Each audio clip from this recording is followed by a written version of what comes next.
시조. 와이파이 체크하시고요. 배움의 나무 6권의 8단원을 공부합니다.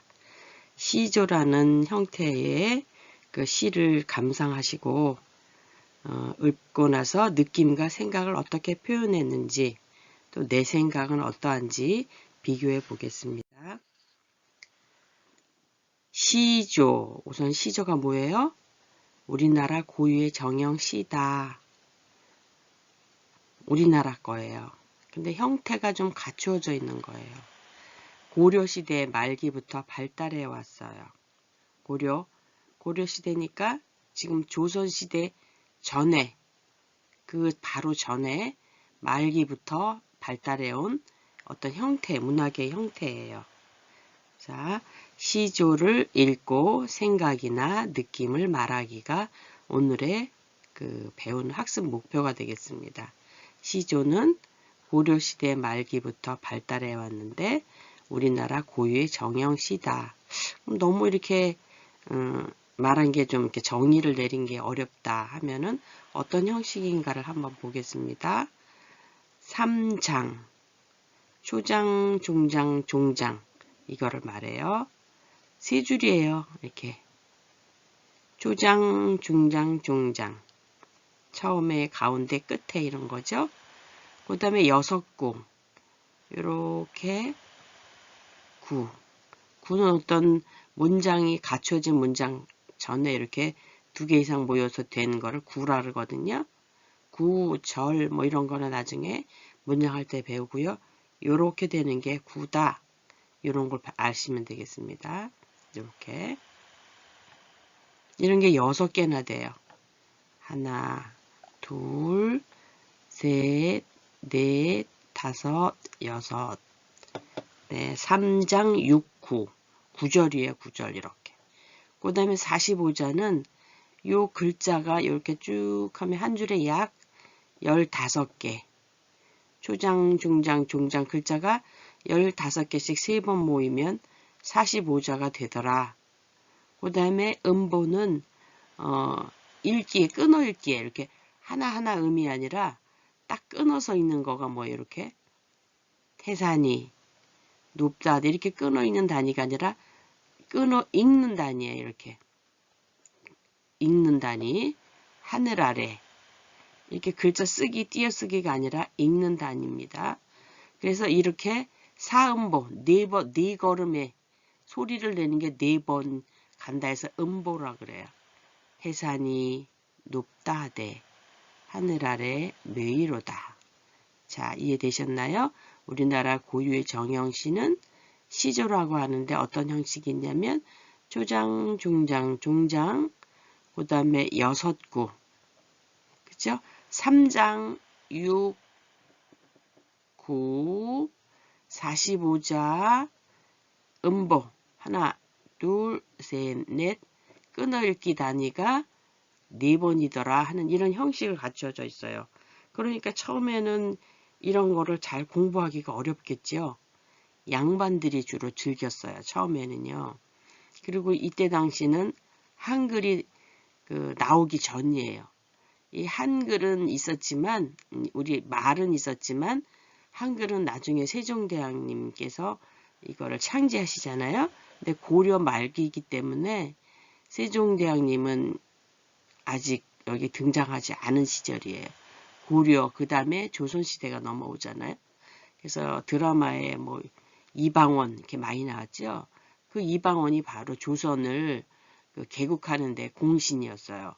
아버지 이성계를 도와서 뭐 이렇게 해서 그런 드라마가 지금 얼마 전에 끝난 거로 알고 있거든요. 바로 그 시절에 그 양반들이 많이 불렀던 거예요. 왜냐하면 이런 형식을 갖춰서 글자를 만들어낸다는 게 참 어려워요.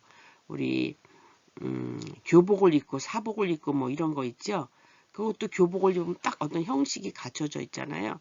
그럼 뭔가 이렇게 통제하거나 뭐 이렇게 하기가 좋아요. 아니면 이렇게 전체적 형식을 짜거나 이렇게 뭔가 규칙적으로 하기가 쉽거든요. 그런 건 마찬가지로 이것도 어떤 틀을 주어지는 거예요. 그러니까 일정한 사람들만 머리를 짜서 계속 이런 시를 읊고 이렇게 하겠지요. 그래서 그런 것도 알 수가 있습니다. 이런 그 문학의 형태를 통해서. 자, 그럼 배우겠습니다. 읽어보겠습니다. 태산이 높다 하되.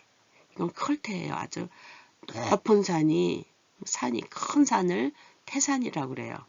태산만큼 뭐 어쩌저쩌 비유적으로도 많이 쓰지요. 그런데 실제로는 중국에 있는 산이라고 해요. 크고 높은 산을 지칭하지만 중국에 있던 산인데 이거를 뭐 아주 굉장히 많은 높은 산을 대표로 쓸 때 태산이 이렇게 말을 해요. 태산이 높다 하되 아무리 높다 한들 하늘 아래 묘이로다. 묘는 뭐예요? 산이에요. 우리 산산산 할 때 그 산이 한글 같죠? 그런데 산이란 말은 이렇게 생겨서 그거는 한자어예요. 묘가 우리나라 원래 고유의 말이에요. 자, 태산이 높다 한들 하늘 아래 산이야. 오르고 또 오르면 계속해서 또 올라야 되겠죠? 한 번만 오르면 안 되고 오르고 또 오른다면 못 오를 리 없건만은 다 오를 수 있을 텐데 사람들은 자기가 쟤는 스스로예요. 자기 스스로 아니 오르고 묘만 높다 하더라. 산만 높아. 여우가 심포도를 먹으러 갔는데 따먹기 힘드니까 아이 저건 쉬어서 못 먹어 이렇게 말하죠. 이소무화의 그와 같은 마음이라는 거예요. 핑계를 대는 거예요. 아, 난 높아서 저거 할 수 없어. 지레 포기하는 거. 미리 해보지도 않고 포기하는 거. 그런 거에 대한 이야기가 되겠죠. 꾸준히 노력하고 여기 어디 있어요? 오르고 또 오르면 계속하면 된다 이거죠. 꾸준히 이런 말이 중요해요. 실천을 하면 다 이룰 수 있어. 해보지도 않고 왜 포기하니? 이럴 때 말을 하는 거예요. 주로 언제 할까요? 학문을 한다던가 어떤 일을 새로 계획해서 할 때 하지 않고 중간에 뭐 포기한다든가 할 때 이런 글을 쓰는 거예요. 자, 내가 시를 지은 사람이라고 생각하고 양발의 심정이라고 생각하고 한번 읽어보실까요? 태산이 높다 하되 이건 제목이에요. 여기서 갖다 쓴 거예요. 태산이 높다 하되 하늘 아래 묘이로다. 오르고 또 오르면 못 오를 리 없건만은 사람이 제 안이 오르고 매만 높다 하더라. 많이 들어보셨죠? 예, 많이 흔히 하시는 말씀들이 있어요. 그리고 뭐 드라마라든가 뭐 이렇게 할 때 이렇게 인용을 많이 하죠. 태산이 높다 하되 자, 세 글자인가요? 그래서 이거 글자 수예요. 높다 하되 네 글자, 하늘 아래.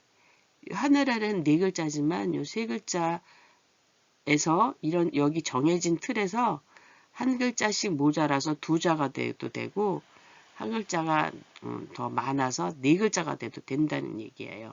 그래서 얘기를 할 때 하늘 하 이렇게 할 수는 없잖아요. 한자로. 그러니까 하늘 아래 묘이로다.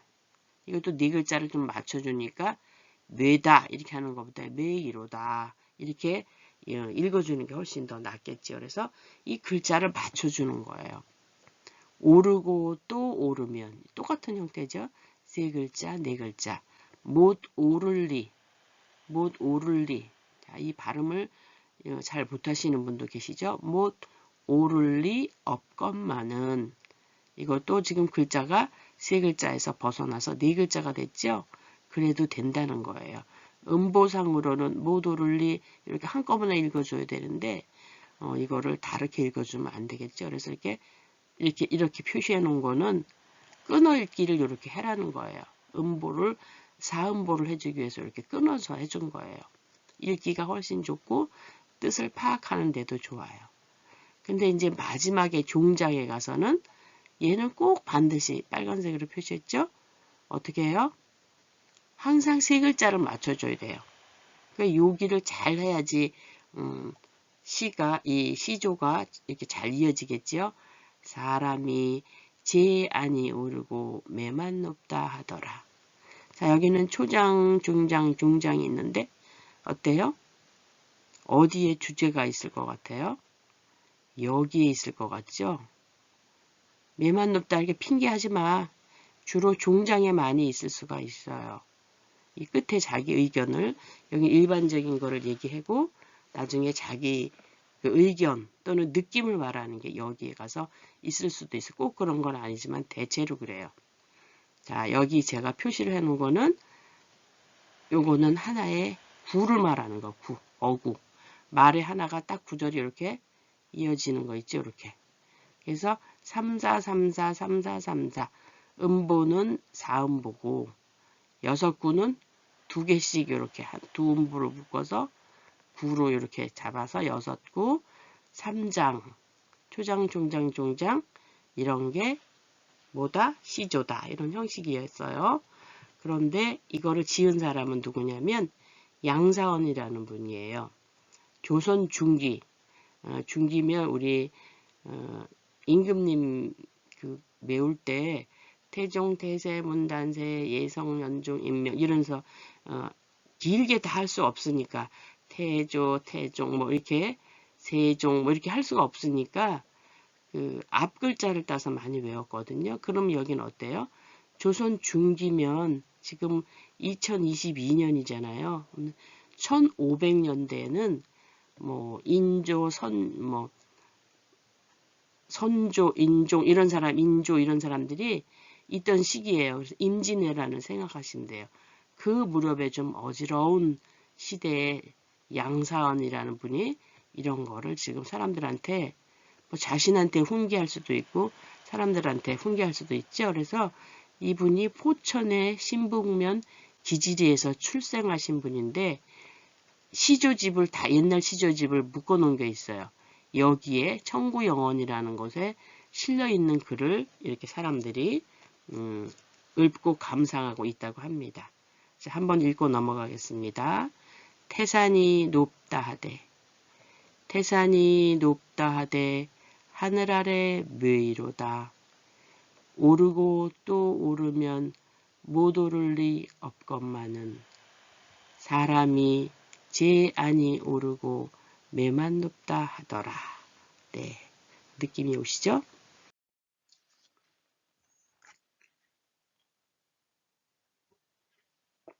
이번에는 81쪽에 나오는 시조를 살펴보겠습니다. 훈민가 이렇게 써 있어요.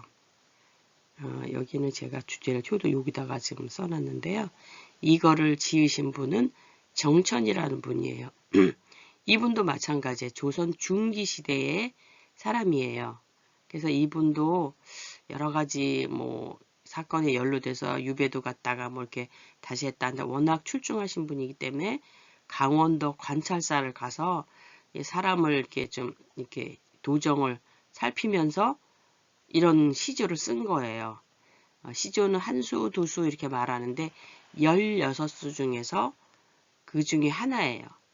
그래서 이 사람 이름은 송강이라고 그러거든요. 정철인 이름이 참 호가 송강이에요. 우리가 나이 드신 분이나 어떤 벼슬을 하신 분을 이름을 막 부를 수가 없잖아요. 그래서 호라고 그래갖고 또 다른 이름을 부르는데 이 사람을 송강이라고 그래요. 송강의 가사, 노래, 뭐 시조 이런 집에 실려 있어요. 아까 그거는 청구영원 뭐 이런데 실려 있었다고 얘기했죠. 근데 얘는 여기에 실려 있어요. 자, 백성을 훈계하기 위해서 지은 노래라고 해서 훈민가예요. 훈민가. 자, 선조 때라고 나왔네요. 이제 선조. 자, 보겠습니다. 3장 6구 45자 4음보의 그 형식을 갖추고 있는지 보는 거예요. 자, 이것도 끊어읽기가 되어 있죠. 책에 이미 해놨어요. 공부하는데 도움이 되라고. 아까 앞에 나온 태산이 높다 하되는 제가 공부를 하시기 좋게 끊어놓은 거고 이거는 여기서 책 자체에서 이렇게 해놓은 거예요. 자, 3, 4, 3, 4 조금 넘쳐도 된다 그랬죠.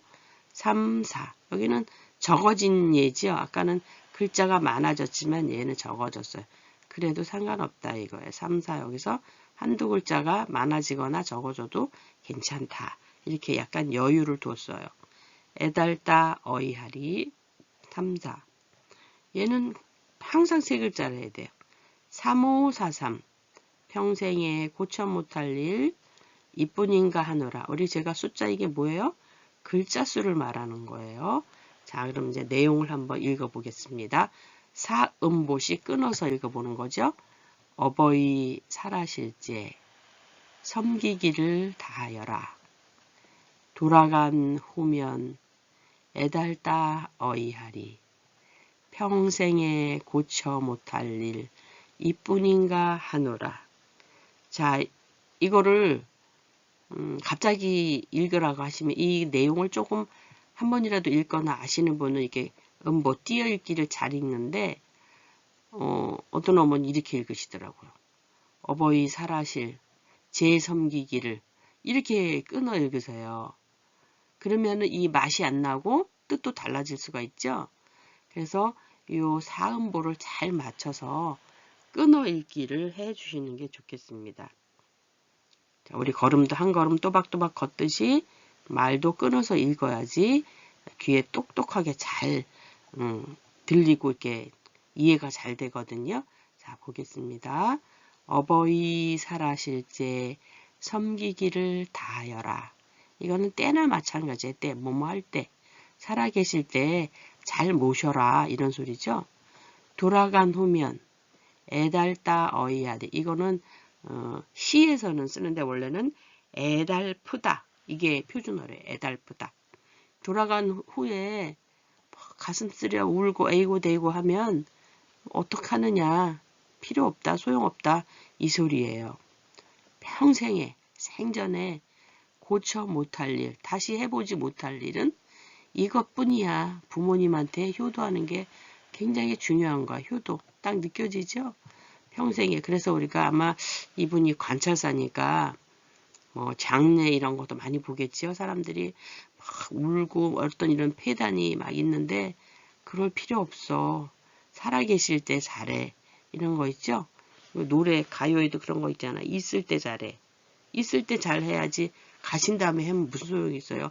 묘지나 뭐 이렇게 많이 하고 3년 상치 이런 형식적인 게 중요하지 않더라. 이런 거예요, 지금. 그래서 여기 보면 이 죄를 자꾸 잘 못 읽으시는 어머님 이거 생각하면 돼요. 우리 예전에 많이 하셨죠? 들으셨죠? 나실 때 괴로움 다 잊으시고 이런 노래 있잖아요. 어머님의 마음. 저도 갑자기 이거를 딱 제하니까 이거 어떻게 설명을 하자니까 이 생각이 났어요.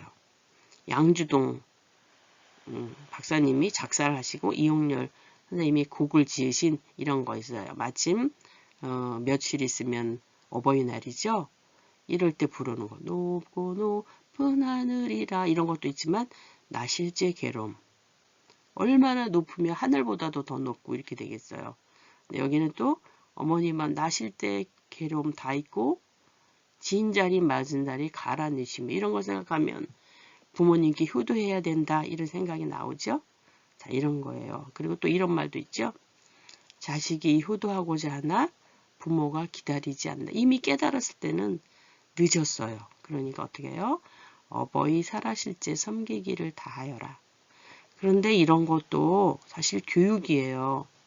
부모님이 그냥 오냐오냐 하고 키운 아들이 이렇게 잘 하겠어요? 아니지요. 위에서 본받아서 자꾸 이렇게 할 때 이런 부모 효도 이런 것도 알지 이런 걸 깨닫지 못하는 사람도 엄청 많아요. 그래서 콩 심은 데 콩 나고 팥 심은 데 팥 난다 이런 말도 있듯이 우리가 어렸을 때부터 이런 교육이 굉장히 중요해요. 그래서 우리 조상님들은 이 효도라든가 충효라든가 우애라든가 이런 거를 많이 강조를 하신 거를 교육을 하신 거를 알 수가 있어요. 자, 다음 시조 보겠습니다. 이번에는 82쪽을 보면 이고진 저 늙은이 이런 시조가 있어요. 이런 시조들은 특별히 제목이 없기 때문에 요 앞 글자를 따서 쓴 경우가 많아요.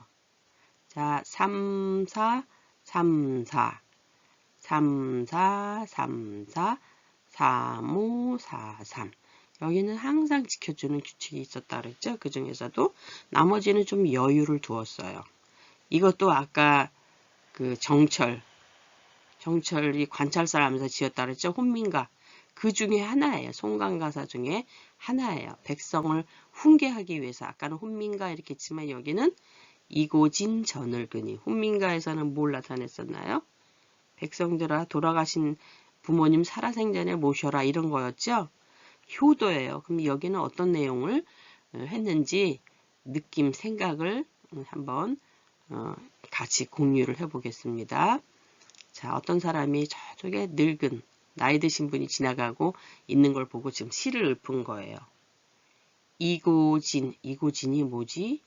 이게 글자 수를 맞추려고 한 거예요.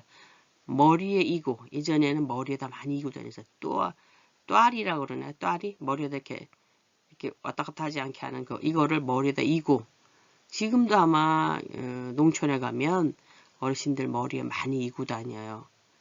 어디 등짐을 그 소리예요. 이고진 저 늙으니 노인이시여 어른이시여 짐 벗어 나를 줘. 이게 짐이죠? 이 짐을 벗어 나를 주세요.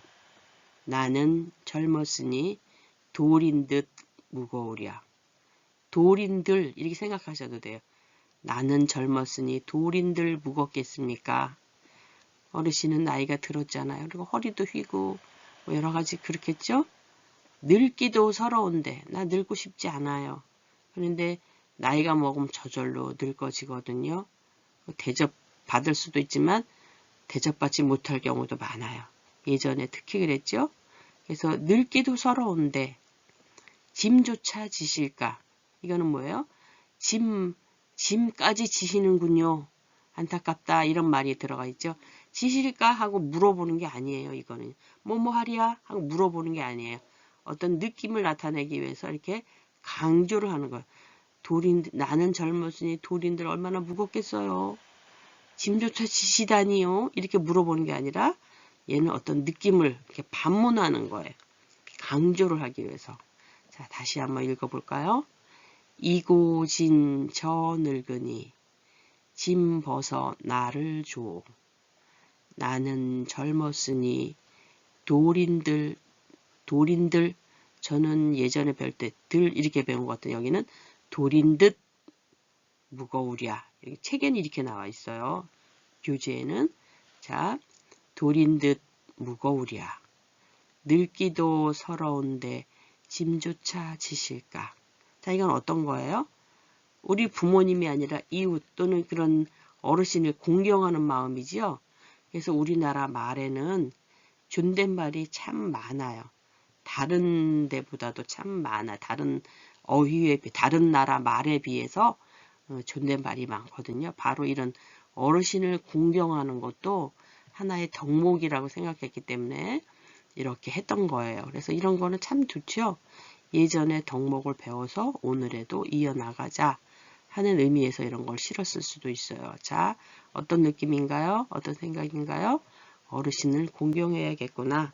나도 이 다음에 어른이 되는데 이렇게 되겠죠. 그래서 이것도 송강가사의 연달아 지은 시조가 연시조예요. 딱 요거 하나만 하면 단시조. 그 중에 하나예요. 아까 혼민가도 있었죠. 16수 중에 한 시예요. 누가 지었다고요? 정철이라는 분이 조선 중기 선조 무렵에 선조 때 선조 13년 이렇게 되죠. 이 사람이 보위에 올라서 13년을 이렇게 정치를 하셨을 때 이 무렵에 지은 시조다 이런 거예요. 이고진 저 늙으니 짐 벗어 나를 줘.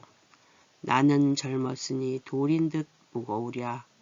늙기도 서러운데 짐조차 지실까.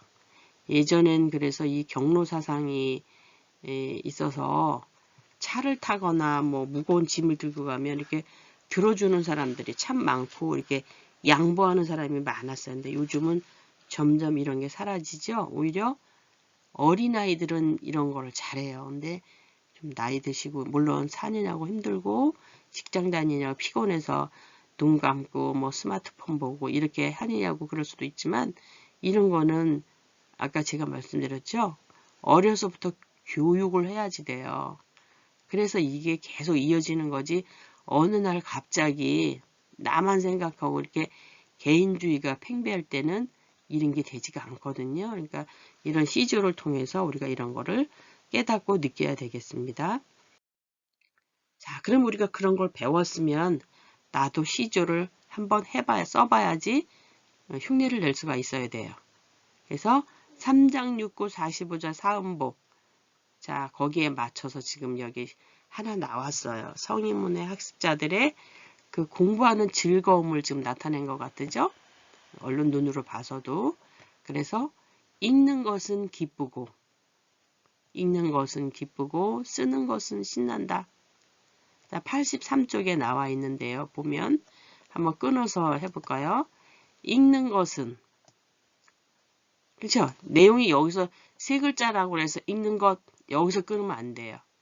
읽는 것은 약간 한 글자 많아도 돼요. 기쁘고 쓰는 것은 신난다. 이래야지 어떤 이게 구절이 맞잖아요. 그렇죠? 읽는 것은 기쁘고 쓰는 것은 신난다. 공부를 새로 시작하는 학습자가 얼마나 기쁘겠어요. 내가 이렇게 읽을 수 있다니. 특히 이런 겹받침 같은 것을 이렇게 하면 얼마나 기쁘겠어요. 또 신나겠어요. 그 다음에 중장 보겠습니다. 친구들과 함께하니 공부도 즐거워라. 자, 이것도 이렇게 되겠죠? 읽는 것은 기쁘고 한 덩어리씩이 되는 거예요. 친구들과 함께하니 이것도 한 덩어리가 되겠죠? 자, 그 다음에 종장 보겠습니다. 배움이. 얘는 반드시 세 글자를 해야 된다 그랬어요. 즐거운 것이. 자, 그럼 여기는 어떻게 해요? 4.3 요거를 지켜야 되겠죠? 네 글자. 어떻게 돼요? 지금 여기서 볼 때 다 어떤 거예요? 기쁘고 신나고 즐겁고 이런 거지요? 뭐가요? 읽는 거, 쓰는 거, 공부하는 거 이런 걸 다 뭐라 그래요? 배움이라고 그래요. 배움. 그렇죠? 배움은 또 뭐예요? 학문 이런 것도 할 수가 있겠죠? 학문을 대표할 수도 있어요. 학문. 뭔가를 배운다는 거. 우리가 어디 오락을 하고 레크레이션을 하고 여행을 하고 이런 것만 기쁜 게 아니에요. 이렇게 공부하는 기쁨, 학문의 기쁨도 굉장한 거거든요. 그래서 옛날에 선비들이 이렇게 공부에 빠져들 수도 있어요. 즐거운 거, 여기도 나왔네요. 즐겁다는 거. 자, 그럼 여기 어떻게 될까요? 배움이 굉장히 즐겁다. 배움이야말로 어때요? 최고다. 이런 말이죠. 자, 그래서 다시 한번 읽어보겠습니다. 읽는 것은 기쁘고 쓰는 것은 신난다. 친구들과 함께. 거기다가 친구들도 같이 만나요. 나랑 비슷한 생각을 가진 사람들이 만나서 어떤 의논하고 얘기하고 그러면 굉장히 즐겁죠? 도시락도 같이 먹고 여행도 같이 가고 너무 즐겁잖아요. 아니면 살아온 이야기 이런 얘기들 하는 게 굉장히 즐거울 거예요. 배움이 깨달음 이런 거. 배움이 즐거운 것이 어떻게 해요? 최상의 낙원이다. 아니면 아주 이게 제일 높다는 거니까 어떻게 돼요? 자, 어떻게 쓰셨나요? 하여간 제일 높다는 거죠? 기쁨 중에 으뜸이다. 기쁘고 신나고 하면은 뭐예요, 여기? 아니면 기쁨 중에 그래도 되고 또 뭐예요? 즐거움 중에. 하여간에 이런 기쁘고 신나고 이런 거지요. 그러니까 뭐예요? 뭐의 으뜸이다. 으뜸되는 뭐다겠어. 여기 3에 해당하는 단어들을 찾아다가 쓰면 되겠습니다. 배움이 즐거운 것이 더할 나위 없도다. 더할 나위 없는 건 뭐예요? 최고다예요. 최고다 이렇게 하는 것보다 더할 나위 없도다 이러면 좀 약간 둘러서 말하면서 더 강조를 하는 거 멋있게 느껴지죠? 자, 그래서 똑같은 말이라도 다르게 표현해서 더 다른 사람들한테 감동을 주는 거 이런 게 어떤 시나 시조의 느낌이에요. 더할 나위 없어라. 여기가 라 그랬으니까 얘도 운율을 맞추기 위해서 없어라, 없도다 이러는 것보다 뭐 없도다 그래도 상관없어요.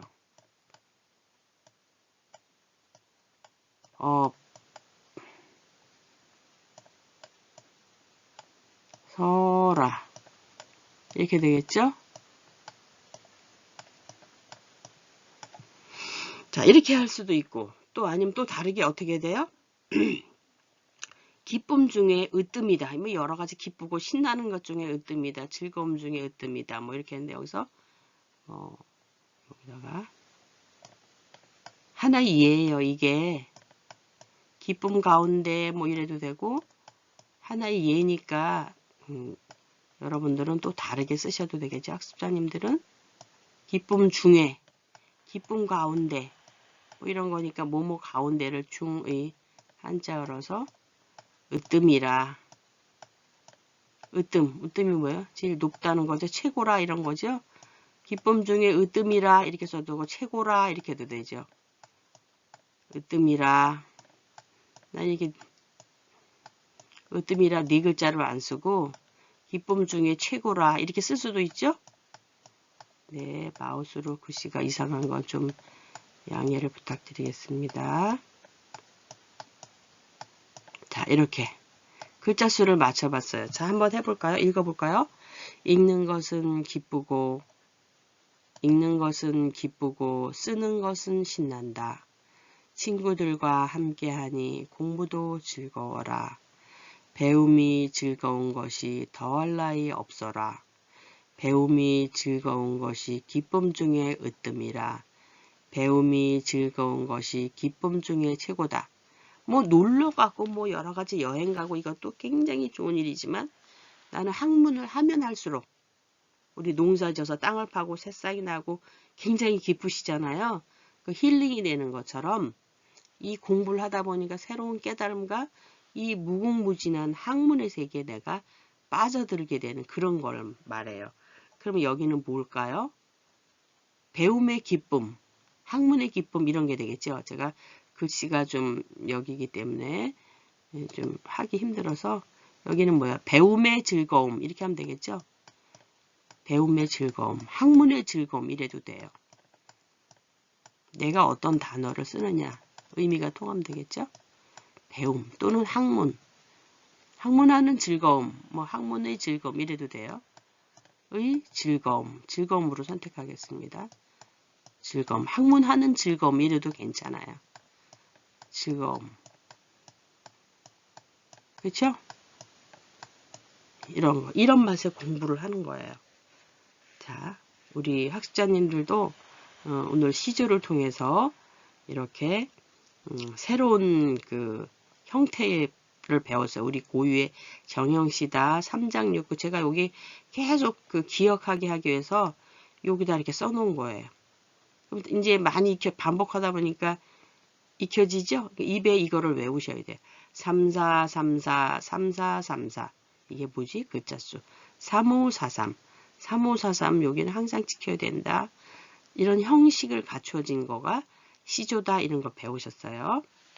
자, 그럼 다음에 또 가보겠습니다.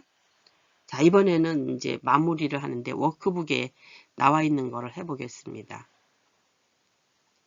딱 보니까 내용은 좀 알겠는데 아까랑 조금 달라졌죠, 내용이. 자, 아버님 날 낳으시고 어머님 날 기르시니 부모 아니시면 내 몸이 없으렸다. 없구나 이런 건데 없으렸다 이렇게도 쓰죠. 이 덕을 뭐 은혜를 이래도 되죠. 갚으려니 하늘 끝이 없어라. 없으리 이렇게 돼 있죠. 자, 그럼 이것도 우리 그 음보 여기 4음보를 끊어 보겠습니다.